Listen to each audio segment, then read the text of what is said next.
صلى الله على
illallah, la ilaha illallah, la ilaha illallah, la ilaha illallah, la ilaha illallah,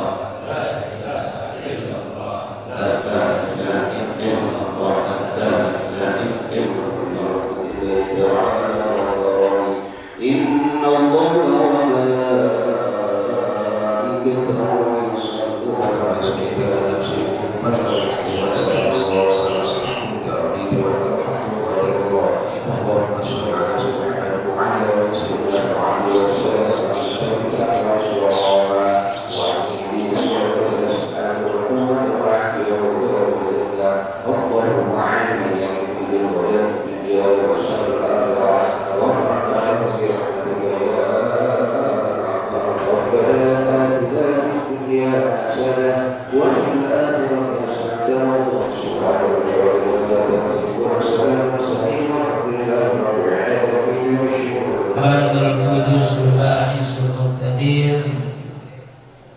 Rabbi shrah li sadri wa yassir li amri wahlul 'uqdatam min lisani. Shadaqallahul azim.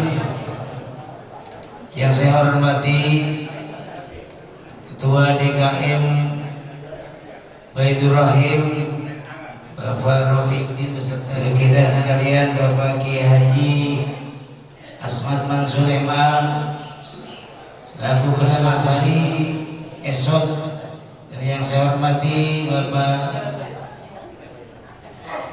Lurah, Bapak Ketua LPM dan Bapak Wakil Ketua LPM Bapak Samion. Dan berkah ini kita senantiasa diberikan limpahan nikmat oleh Allah Subhanahu wa taala, serta nikmat umur panjang yang disertai dengan nikmat sehat walafiat. Kedua kaki kita dari rumah masing-masing menuju masjid yang mulia ini.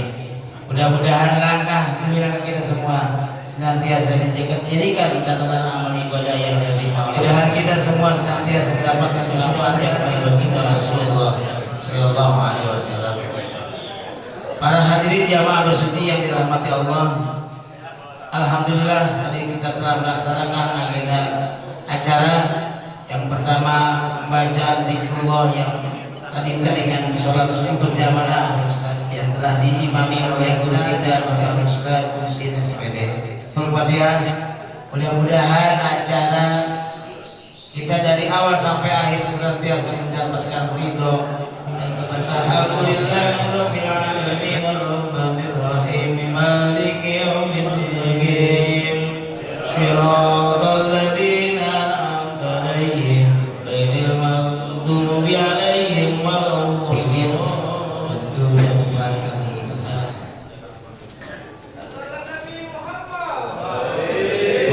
Warahmatullahi wabarakatuh.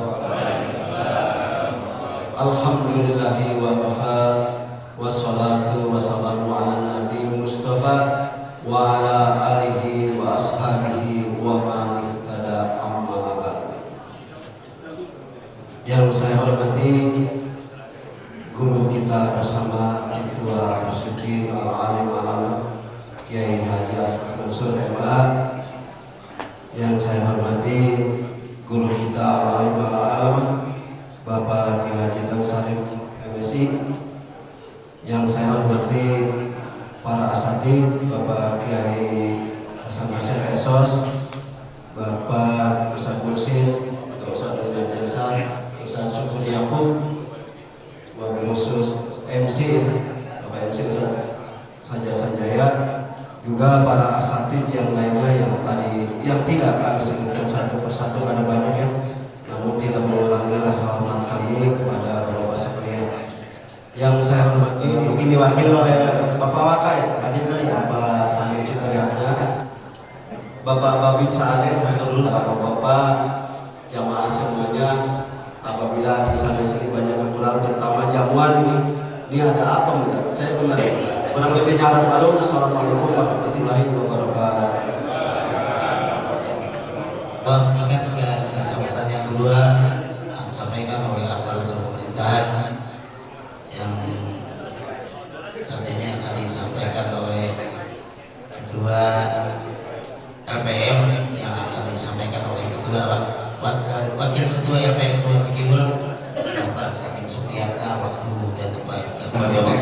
Assalamualaikum warahmatullahi wabarakatuh. Alhamdulillahirabbil alamin wa bihi nasta'inu ala umuri dunya wa din. Wassalatu wassalamu ala asyrafil anbiya'i wal mursalin wa ala alihi wa sahbihi ajma'in. Allahumma shalli ala sadri wa yassir li amri wa hlul 'uqdatam min lisani para hujjah. Pertama yang kami hormati Pak Ustaz Syekh Syariah Syas, Ustaz Konsil, Ustaz saja dan para sakit yang lainnya yang bermaaf tidak kami absen satu persatu insyaallah tidak kurang atas hikmat dan batin kami. Tak lupa yang kami hormati para tokoh masyarakat, Bos Gordon, alhamdulillah dari luar beserta Bapak Guru Tolik, alhamdulillah hadir, dan para tokoh masyarakat yang lainnya, dan yang kami hormati tiga pilar, alhamdulillah Babinsa dan Samiun bisa hadir, dan yang kami hormati para ketua DKM Masjid dan Mushola Kelurahan Cikiwul yang hadir pada kesempatan bersuci pada pagi hari ini. Tanpa yang kami hormati aparatur pemerintah, khusus Ketua RT 02 RW 06 Bapak RT Amin, dan juga Ketua RW 06 Bapak Apet Mustafa yang alhamdulillah hadir beserta para RT-nya. Nanti juga akan kita upayakan untuk menjadi semacam destinasi wisata juga. Jadi kita nggak usah jauh-jauh berpindah, yang di Pangkalan 3, Pangkalan 4 nanti kita bisa olahraga di order. Sekarang pun sudah bisa tempat olahraga gitu ya. Nanti untuk setelah olahraga jajannya tidak jauh lagi gitu ya. Dan ini nanti sekarang sudah ada di sebelah timur ya Pak Haji ya, itu mah masih milik warga gitu ya. Nah, nanti kita akan ajukan untuk dibangun di sebelah barat mungkin itu untuk tempat jajanan umum. Kemudian selain daripada itu banyak sekali usulan-usulan yang karena Musrembang sudah kita laksanakan untuk menampung usulan dari Pak RT, Pak RW ataupun dari warga masyarakatnya melalui Pak RT, Pak RW sudah kita tampung, dan nanti besok ataupun tanggal 7 akan kita laksanakan Musrembangnya untuk menentukan skala prioritas masing-masing wilayah dan khususnya secara globalnya untuk dibawa ke kecamatan. Nanti akan kita laksanakan pada tanggal 7 Januari. Mungkin para tokoh masyarakat dan para DKM juga insya Allah nanti akan diundang. Kemudian kita berkaitan dengan situasi sebelum kita kebanjiran, sekarang kita tidak kebanjiran, kita terang karena tentunya hujan atau curah hujan yang sangat banyak memungkinkan nanti air-air tergenang. Untuk itu kepada warga masyarakat, barangkali karena kita hari Sabtu mengadakan juga kerja bakti yang menjadi program warga kita sudah padat, rumah semuanya tidak seperti dulu air. Atas nama aparatur pemerintahan sekali lagi kami mengucapkan terima dari program 2026 kita sama-sama laksanakan untuk memajukan Kelurahan Cikiwul. Kurang lebihnya mau dibukakan pintu maaf yang seluas-luasnya. Akhirul kalam billahi taufiq wal hidayah. Wassalamualaikum warahmatullahi wabarakatuh. Assalamualaikum warahmatullahi wabarakatuh.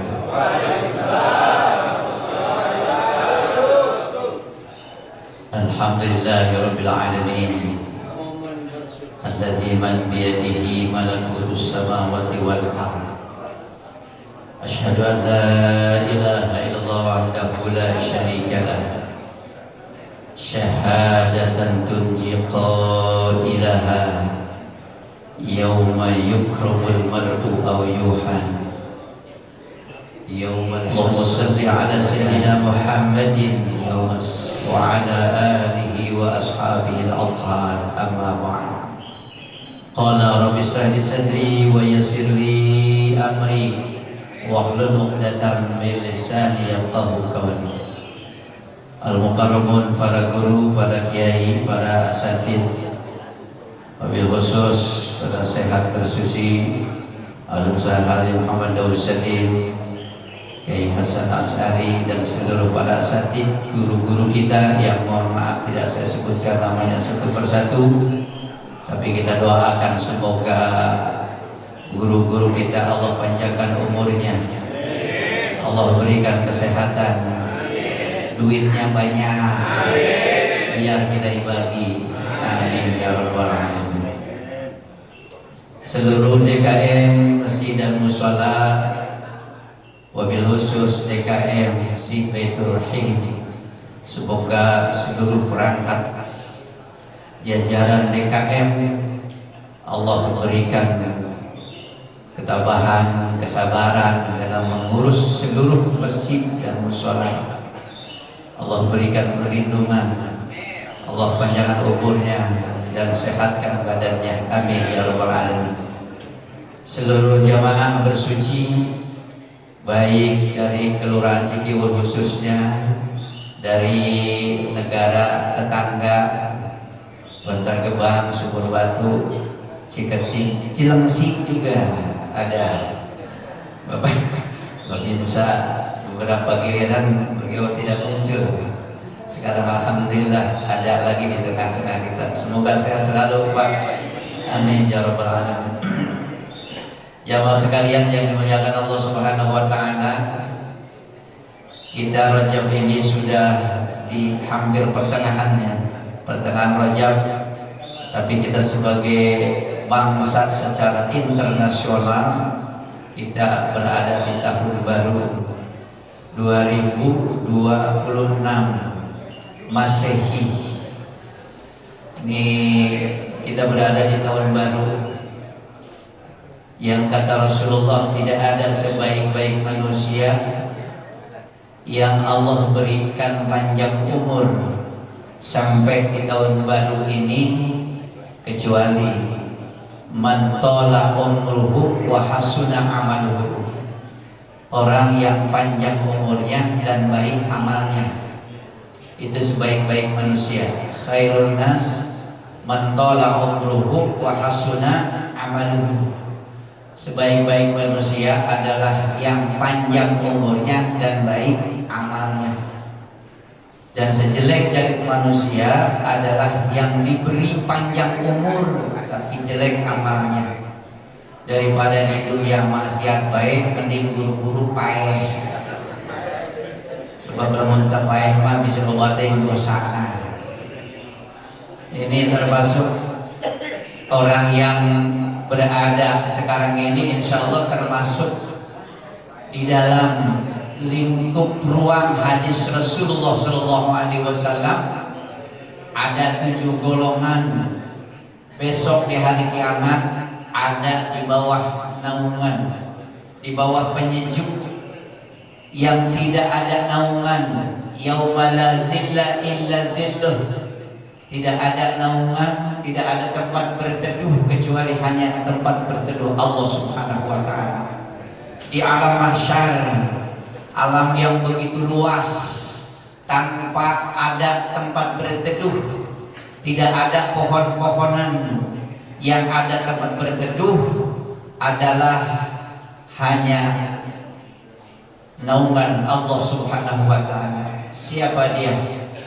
Terlebih-lebih bagi yang di bawah 40, ada 40. Kalau ini rata-rata nih di atas 5 nih, kepalanya di atas 5, bahkan di atas 6, ini di atas 7 ini. Penasehat ya kan? Di atas 7. Syabun nasya fi ibadatillah. Kata Rasulullah salah satunya adalah seorang pemuda yang tumbuh besar tetapi dalam ibadah kepada Allah Subhanahu wa taala. Besok di hari kiamat berada di bawah naungan yang tidak ada naungan kecuali hanya naungan Allah Subhanahu wa taala. Dan mudah-mudahan di bulan ini juga Allah sediakan beberapa keutamaan. Ini salah satu bulan dari 4 bulan yang Allah muliakan, yang Allah hormat. yaitu inna iddatash syuhur indallah 12 syahran fi kitabillah. Ada 12 hitungan bulan menurut Allah, dari mulai Muharram terus sampai kepada Dzulhijjah itu ada 12. Ada 4 bulan termasuk Ashhurul Hurum, di antaranya bulan Rajab, bulan di mana ada satu peristiwa di luar nalar manusia, peristiwa di luar enggak terjangkau oleh otak manusia, di mana satu saat Nabi didatangi oleh malaikat Jibril. Gum ya na'im laqad huyi'at lakal ghanaim. Qum ya na'im laqad huyi'at lakal ghanaim. Bangunlah orang yang tidur. Telah disediakan untukmu beberapa keuntungan, beberapa ghanimah, beberapa keutamaan. Nabi bainal yaqdah wa naum, antara tidur dan tidak, antara merem dan melek. Jadi Nabi itu dalam satu syairan begini, wa qalbuhu lam yanam wal ainu qad na'asat. Mata Nabi telah ngantuk tapi hatinya tidak pernah tidur. Kita juga sebenarnya begitu, mata mah merem tapi hatinya ngayap kemana baik. Apa yang terbayang itu, hatinya merem tapi hatinya aprak-aprakan kemana-mana. Nabi enggak begitu, matanya merem tapi hatinya penuh zikir kepada Allah Subhanahu wa taala. Ketika itu Nabi sedang tiduran bainal yaqdah wa naum, di buiknya, di rumahnya Ummu Hani. Ummu Hani itu saudara Sayyidina Ali, berarti Ummu Hani binti Abi Thalib.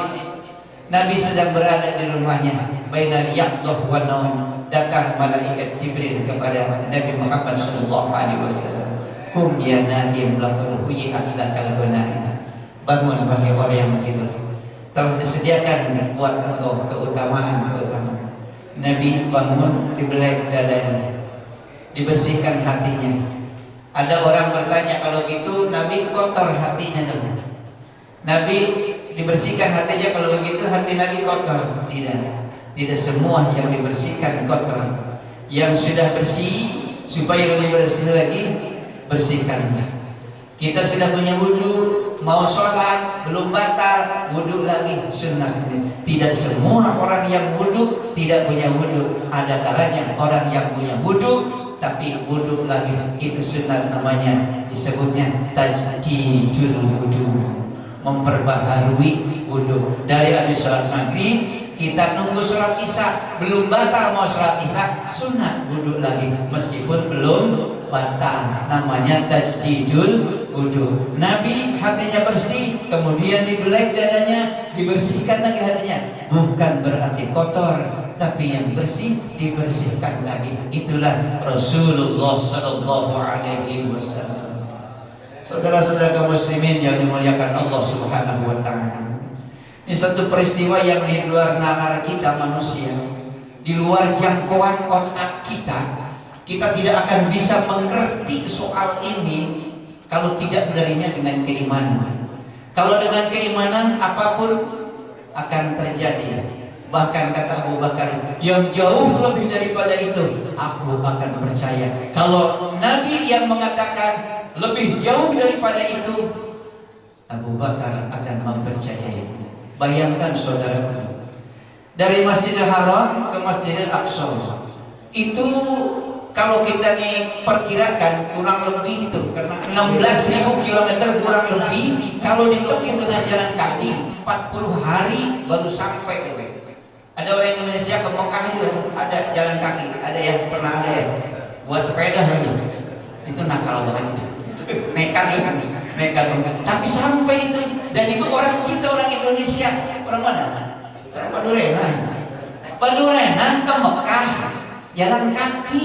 Astagfirullah. Berapa hari? Dari Mekah ke Palestina itu perjalanan 40 hari. Itu perjalanan manusia tuh. Tapi perjalanan Isra dan Mi'raj itu bukan cuma Mekah Palestina, tapi Palestina terus nembus langit pertama, kedua, ketiga sampai ke-7, bahkan di atas langit ke-7 Nabi sampai ke Sidratul Muntaha hanya ditempuh lailan, kata Allah dalam Al-Quran. Lailan itu tidak satu malam suntuk, berbeda dengan apa? Al-lail dengan lailan beda. Kalau al-lail semalam suntuk pakai al namanya al-lail, tapi kalau lailan separuh malam. Jadi kalau dari Masjidil Haram ke Masjidil Aqsa itu kurang dari separuh malam. Sebab yang separuh malam itu ditambah lagi mi'raj dari Masjidil Aqsa ke Sidratul Muntaha, itu separuh malam Nabi tempuh. Maka disebut perjalanan luar biasa, di luar nalar manusia, sebab yang menjalankannya manusia, tapi yang memperjalankannya bukan manusia, melainkan yang menciptakan manusia, yaitu Allah Subhanahu. Subhanalladzi asra bi'abdihi lailan minal masjidil haram ilal masjidil aqsa. Ini kalau para santri, para santri udah paham kenapa pakai asra bi'abdihi. Dari saro yasri siroyatan beda dengan saro yasiru. Kalau saro yasiru sayron, kalau saro yasri siroyatan dibikin ilmu tadi asro yusri isroan. Kalau saro yasri itu berjalan sendiri di waktu malam, tapi kalau asro yusri isroan diperjalankan. Ada yang memperjalankannya, siapa? Allah yang subhana, maha suci Allah. Artinya apa? Yang nanti ayat berikutnya Allah maha suci dari perjalanan itu. Manusia butuh tempat, butuh waktu. Tempatnya Masjidil Haram ke Masjidil Aqsa. Waktunya waktu malam, meski harus ditempuh oleh manusia 40 hari, tapi dengan kudrat iradah Allah Subhanahu wa taala, Allah tidak butuh waktu itu. Lebih cepat daripada itu, Allah Maha Kuasa. Bayangkan perjalanannya begitu cepat. Kita nih orang naik motor nih, dari sini ke Bogor, lo pakai jaket, pakai helm yang kuat ikatannya, jangan lupa juga minum kelak angin dulu. Sampai ke Bogor hanya 30 menit. 30 menit. Ngerti nggak kira-kira? 30 menit. Dari sini kira-kira yang normal ke Bogor berapa menit? Ngomong kan ya? Tapi orang bertanya tuh, itu orang pakai helm, pakai jaket, minum apa tuh tolak angin juga. Nabi dari Masjidil Haram ke Masjidil Aqsa terus naik ke langit, turun. Nabi itu masih tengah malam, ditanya, itu Nabi pakai helm enggak ya? Itu Nabi pakai jaket enggak ya? Minum tolak angin dulu enggak ya? Itu kalau perjalanan manusia. Tapi karena ada yang memperjalankan, maka terjadilah di luar jangkauan kita. Gak ada orang yang percaya menerima Islam kalau dengan keimanan. Tapi yang menarik, dari masjid ke masjid, Masjidil Haram itu masjid yang pertama kali dibangun di muka bumi ini. Masjidil Aqsa awalul masjidin yubna alal ardi ba'dal Ka'bah. Masjid yang pertama kali dibangun di atas bumi setelah Ka'bah. Setelah Ka'bah dibangun 40 tahun kemudian baru dibangun Masjidil Aqsa. Siapa yang membangun? Nabi Adam. Ka'bah dibangun oleh Nabi Ibrahim alaihissalam. Setelah itu 40 tahun baru dibangun tuh Masjidil Aqsa. Nabi Adam yang membangun. Kedua Nabi Adam, tapi pengen. Yang ketiga masjid setelah itu, Masjid Kuba di dalam perjalanan. Itu yang disebut oleh malaikat Jibril tadi, huyi'at lakal ghanaim, telah disediakan untuk engkau ganimah, keuntungan, keberuntungan. Nabi setelah dibelai, Nabi kan itu pun perjalanan begitu. Nabi singgah di sini sampai Nabi ngimami para malaikat, wa taqaddam kali sholati. Terus Nabi begitu datang waktu sholat, Nabi suruh maju. Tuh di belakangnya Nabi tuh Para malaikat sholat Nabi wa antal imam, engkau jadi imam. Itu ngimami sholat berapa kali tempat, singgah berapa kali tempat. Ada beberapa pemandangan yang kadang Nabi mengerti, yang kadang Nabi tidak mengerti. Itu cuma ditempuh sekian waktu. Itu bukan perjalanan biasa, disebut perjalanan luar biasa. Tapi saya ingin mengatakan begini, ini dari Masjidil Haram ke Masjid Aqsa, masjid ke masjid. Masjid kedua dibangun setelah Ka'bah. Kemudian setelah itu, ini kan terjadi 1 tahun sebelum hijrah Nabi. Setelah 1 tahun perjalanan Isra Mi'raj, Nabi hijrah ke Madinah. Dibangunlah masjid yang pertama kali Nabi sampai di Madinah, namanya Masjid Quba. Masjid Quba yang kalau sekarang orang jamaah haji datang ke sana, orang jamaah umrah datang ke sana, sholat di Masjid Quba sama dengan pahalanya 1 kali umrah. Jadi kalau umrah kan perjalanan tawaf, sa'i, tawaf capek, sa'i capek, udah pengen punya pahala umrah, berangkat sholat di Masjid Quba, punya pahala umrah ini. Nabi setiap hari Sabtu datang ke Masjid Quba. Tapi saya ingin mengatakan begini, itu di zaman Nabi perintah sholat Jumat di Mekah, tapi nggak dilaksanakan dulu sholat Jumat di Mekah, dilaksanakannya di Madinah. Kenapa? Mengingat orang Indonesia sedikit. Begitu hijrah Nabi ke Madinah baru dilaksanakan sholat Jumat di masjid yang Nabi bangun. Tukang ajarnya Bilal, sahabat-sahabat lain datang. Makanya dalam dakwah Rasulullah itu tantangannya bukan cuma orang kafir yang notabene Nasrani Yahudi, bukan. Tapi ada juga dalam keluarga, dalam lingkup Islam itu sendiri ada. Kalau sudah katakan kafir Yahudi Nasrani itu kita sudah paham tuh. Tapi dalam lingkungan keluarga ada Abu Jahal, ada Abu Lahab. Itu dalam lingkungan keluarga. Di dalam Islam sendiri ada yang namanya orang munafik, ada orang yang ngaku-ngaku Nabi. Itu di zaman Nabi sudah ada sejak dulu.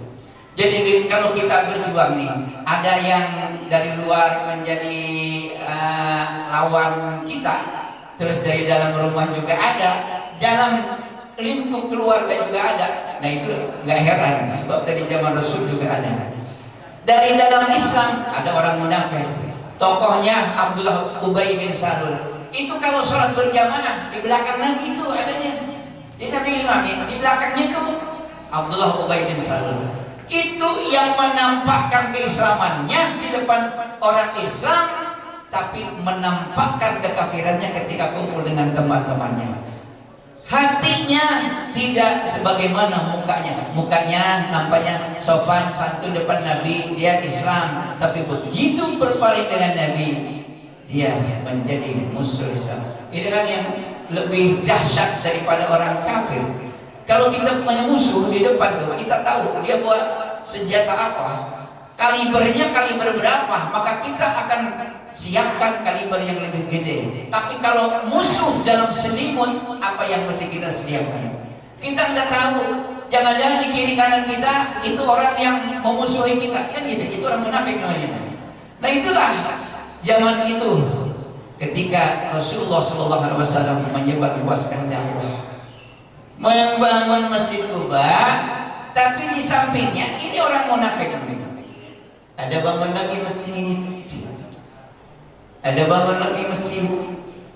Wa kufran wa tafriqan bainal mu'minina wa irsadan liman haraballaha wa rasulahu wa la yahlifunna in aradna ilal husna wallahu yashhadu annahum lakadzibun. Itu dah ayatnya.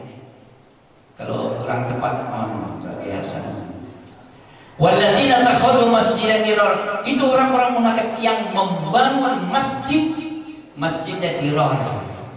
Dirar itu apa? Masjid yang membuat madara, kufran, untuk membuat orang kafir, wa tafriqan bainal mu'minin, untuk memecah belah umat orang-orang yang beriman. Udah dibangun Masjid Quba, Nabi sholat Jumat di situ, berjamaah 5 waktu di situ. Orang munafik bangun lagi masjid mau didirikan Jumat. Kok cari cinta? Gak ada dia. Ini masjid Diror namanya, masjid Diror. Masjid membawa madarat. Masjid membawa madarat. Siapa tokohnya pada waktu itu? Abi Amir Ar-Rahim. Abi Amir Ar-Rahim. Abi Amir Ar-Rahim itu padahal anaknya sangat taat kepada Nabi. Itu Hanzalah. Nabi mengatakan Hanzalah akan dimandikan oleh malaikat. Ini sahabat pada bingung. Apa yang dimaksud dari Rasul? Itu Hanzalah akan dimandikan malaikat. Kita kalau mandi sendiri, ini akan dimandikan malaikat. Sepanjang itu ingat sahabat terus berkepikiran tuh apa yang dimaksud oleh Nabi. Hanzalah akan dimandikan oleh malaikat. Seorang anak muda nikah di malam pertama. Baru habis malam pertama nih, Sayyidina Ali datang ke pintunya. Hanzalah, bangun, Rasulullah ngajak perang. Perang tuh dia keluarnya bukan dari pintunya, tapi dari jendela, loncat. Meskipun dia seorang Muhammad, bapaknya adalah masih Nasrani, Amir Ar-Rahim, Abi Amir Ar-Rahim, masih seorang pendeta munafik. Itu yang mendirikan Masjid Diror namanya. Itu lagi perang di depan, dia tembak. Kalau sekarang kena panah, mati. Mati itu jasadnya di depan para sahabat kelihatan. Dia angkat terus sampai tidak kelihatan tuh. Sahabat pada melihat itu. Begitu udah lama turun lagi, basah kuyup tuh. Hanzalah tuh. Baru sahabat ngerti ini yang dimaksud Rasulullah, bahwa Hanzalah dimandikan oleh malaikat. Ini terbukti setelah malam pertama belum mandi junub, ikut perang, terbunuh, jasadnya dimandikan oleh malaikat. Itulah Hanzalah. Bapaknya masih Nasrani, Abu Amir Ar-Rahim. Ini yang dia mula-mula itu bangun masjid. Datanglah kepada Nabi, ya Rasul, kami juga membangun masjid di sana, sebelah sana. Saya berharap engkau datang ke sana, sholat di sana, dan doakan kami. Itu kata Amir Ar-Rahim kepada Rasulullah SAW. Nabi jawab ini, nanti saya insya Allah, tapi saya mau perang Tabuk dulu. Setelah perang Tabuk, saya nanti mampir ke masjid kamu. Begitu kata Rasulullah SAW. Itu Amir Ar-Rahim sudah bilang kepada teman-temannya orang-orang munafik, Muhammad nanti akan datang ke sini. Perang Tabuk, bawa pasukan 30.000 pasukan. Ini pasukan terbesar dalam peperangan Rasulullah. 30.000 pasukan umat Islam datang ke Tabuk. Perjalanannya jalan kaki, ya naik onta, yang naik kuda juga jalannya sama. Coba 30.000 pasukan, perbekalannya juga minim, makanan sedikit. Kadang itu onta di perjalanan sampai kurus-kurus dipotong. Untuk apa? Untuk dimakan karena kehabisan perbekalan.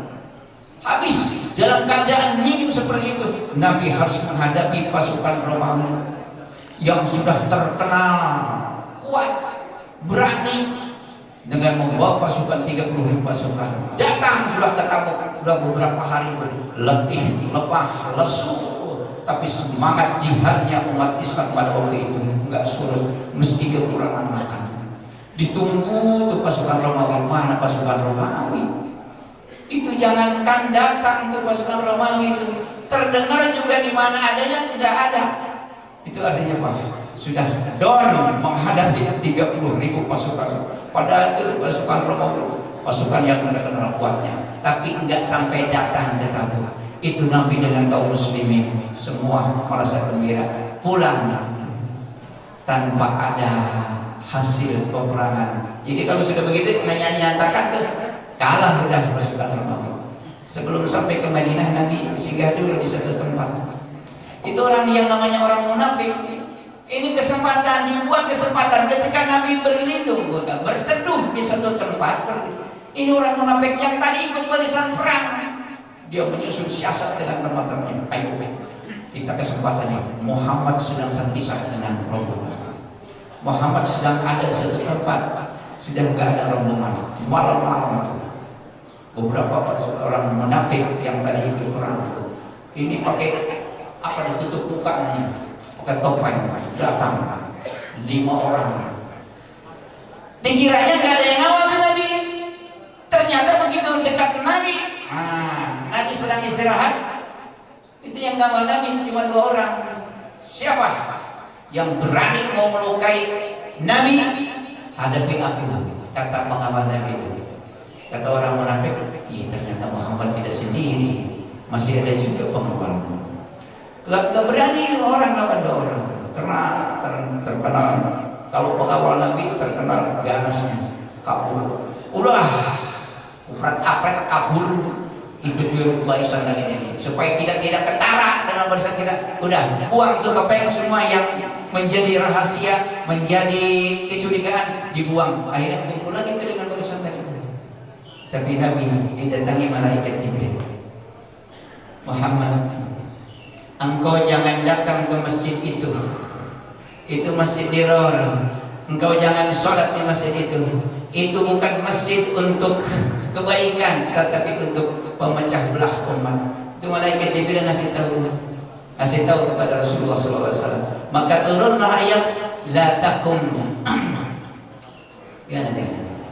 la takum bihi abada la masjidun ussisa ala taqwa min awali yaumin ahaqqu an takuma fihi. Itu kata Allah dalam Al-Quran, Muhammad, engkau jangan sholat selamanya di masjid itu. La masjidun ussisa ala taqwa ahaqqu min awali yaumin ahaqqu an takuma fihi. Masjid yang dibangun dari awal permulaan atas dasar takwa itu adalah lebih layak, lebih pantas engkau sholat di dalamnya. Jangan sholat di masjid itu. Itu masjid bukan untuk kebaikan, tapi untuk memecah belah umat. Tapi mereka orang-orang munafik mengatakan la yakhlifunna in aradna illal husna. Kami bersumpah aku membangun masjid ini kecuali untuk kebaikan. Tetapi wallahu yashhadu annahum lakadzibun. Allah Maha mengetahui mereka adalah bohong Muhammad. Akhirnya begitu sampai Nabi ke Madinah, panggil 4 orang sahabat. Siapa di antaranya? Ada Amir bin Sakan, ada Malik bin Dahsum, ada Wahsy, ada Mu'in bin Adi. Dipanggil oleh Nabi 4 orang. Kalian 4 orang datang tuh ke masjid itu.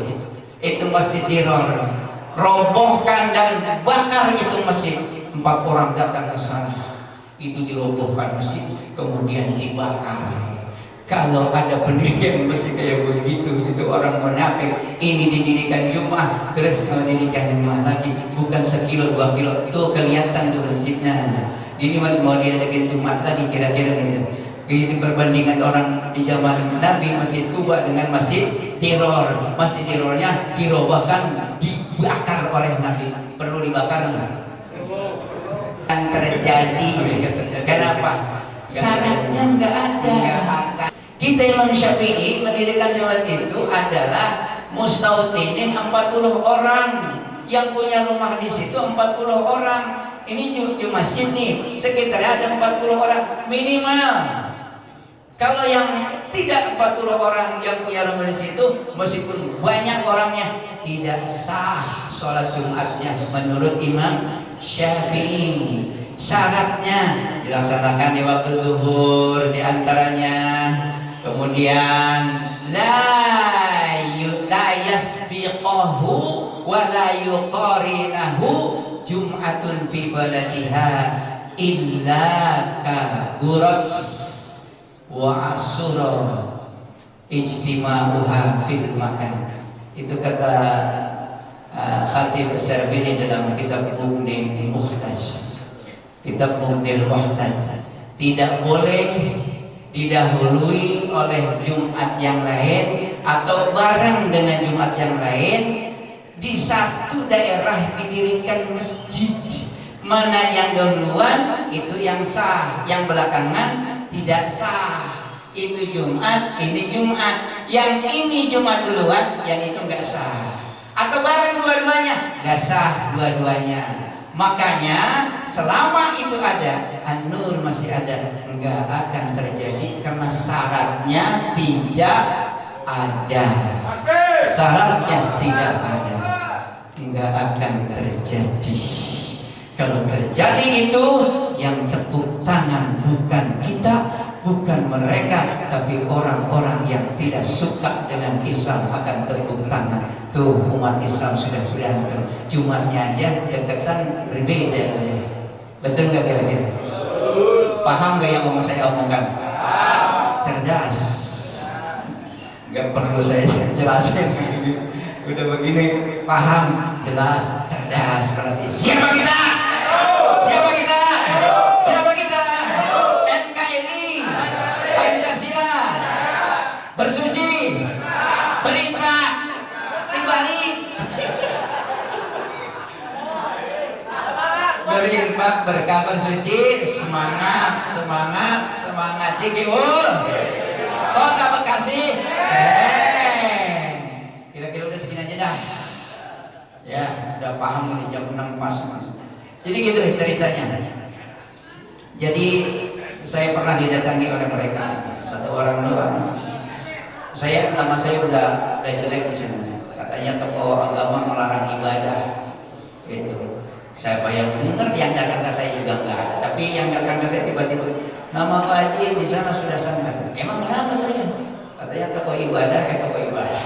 Tokoh agama melarang ibadah. Siapa yang melarang ibadah? Ini nih. Kalau enggak benar yang fitnah di sana. Enggak ada yang melarang ibadah. Itu surat 5 waktu enggak ada yang melarang. Ngaji juga enggak ada yang melarang. Yang saya larang pendirian sholat Jumat. Sudah saya jelasin kayak tadi bla begini. Oh begitu kayaknya. Iya. Coba dikruka ahaka wa fihi wa yakrahu bahwa gibah, menyebutkan, menceritakan orang lain dan memang yang diceritakan begitu, tapi yang diceritakan nggak suka itu diceritakan, itu namanya gibah.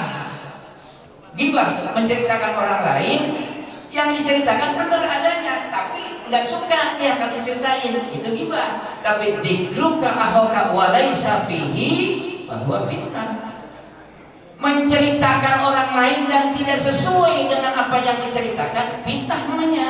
Dan kedua-duanya dosanya dosa besar, min akbaril kabair semuanya.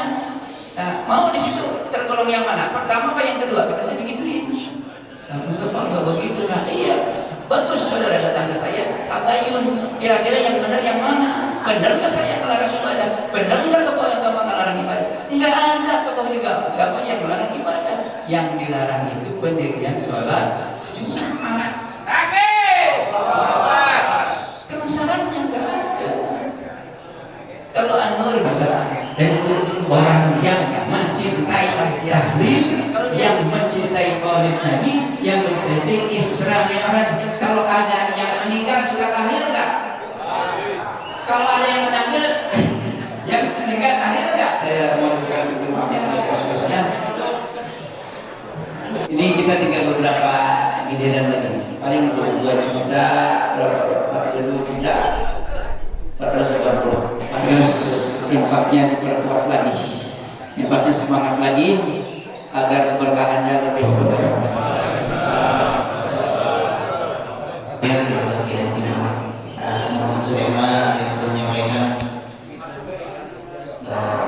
Ilmunya mudah-mudahan ya tadi berlangsung rangkaian acara pada pagi hari ini.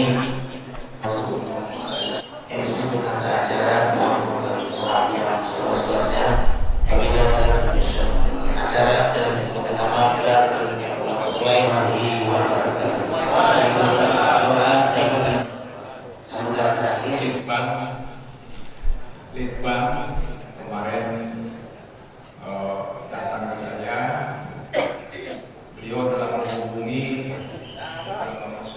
Nah untuk itu saya nyatakan pada pagi hari ini, setelah dari sini kita ke musola dulu yakin Bapak Haji Ali Asep Pulau, lokasinya depan SDN Cikiul Hiji, Masjid Jamiah Hamidiyah,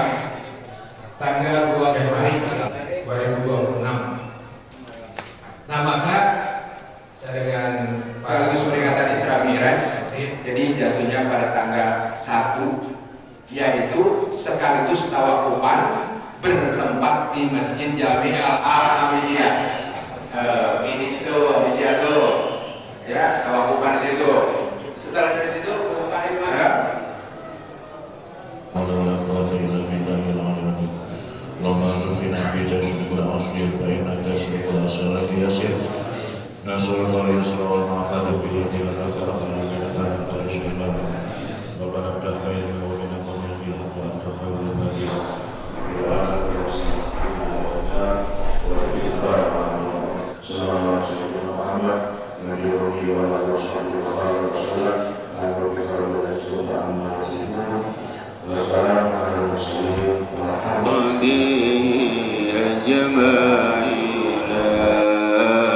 صلى الله